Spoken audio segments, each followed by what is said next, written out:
Hello, my name is Carlos Holmes, and this is DSU Inside Perspective, where we take the issues of the current day and explore them with our faculty experts here at the university. Here today I have Dr. Sam Hoff, who is the George Washington Professor of History and Political Science and our Director of our Law Studies program here at Delaware State University. Welcome, Dr. Hoff. Thanks, Carlos.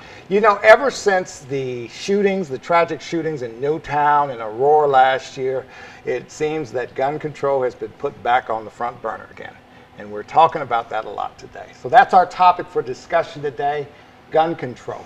Dr. Hoff, it seems to me that the prohibition of assault rifles and large capacity magazines seem not only logical, but just a common sense move to make. How come it's so hard to soften the National Rifle Association on its stand on that issue? Well, the NRA represents gun manufacturers and members of the organization who believe strongly in the Second Amendment. Many of them believe in it literally, and in that sense, any weakening of the right to bear arms for those individuals is an infringement on the Second Amendment. So that's how they look at it. It's a sort of domino effect. They believe that if you tighten or regulate one area, that the other areas are subsequently going to be tightened, and before you know it, people won't be able to access weapons when they want to. You know, I really want to tap your astute perspective on these things. You know, during the first term of President Barack Obama, we virtually heard nothing about gun control until the Newtown shooting, which was really at the end of his first term. And now it's a big topic of discussion now. Do you think President Obama made a conscious decision to hold off on this issue during his first term, that it would be better to deal with it during his second term when he didn't have to worry about being reelected again? Or do you think the events of Aurora and Newtown have forced this upon him?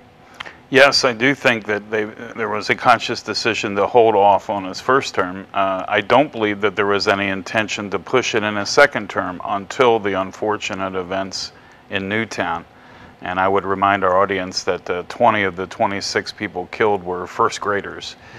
It is because of that, the age and the vulnerability, innocence of those young children that hit home for many, many people, including the president, who has obviously two girls as daughters, and both in that age area.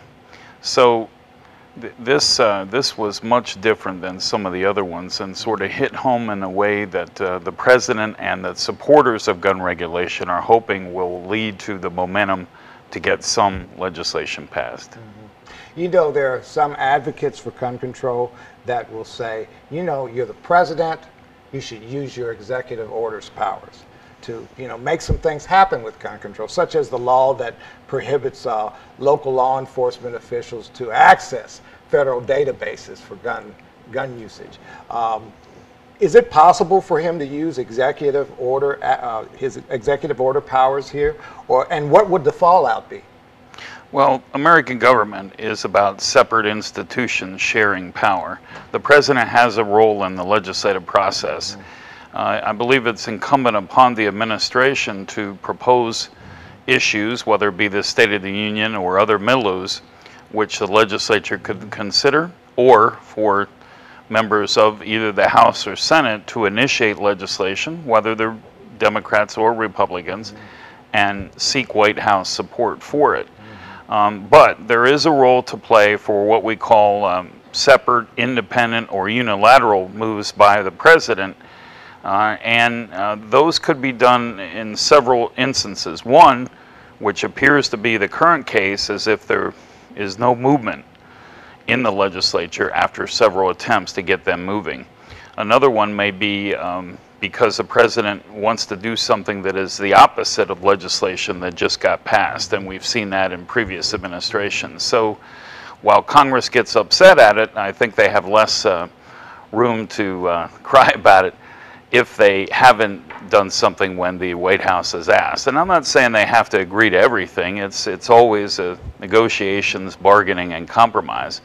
But to not move on it when the president has asked them, is something that then, he certainly has the discretion to make those independent moves. Dr. Hoff, thank you so much for joining us for this this episode of DSU Inside Perspective, and thank you for joining us. We look forward to the next time we're with you here on DSU Inside Perspective. Good day.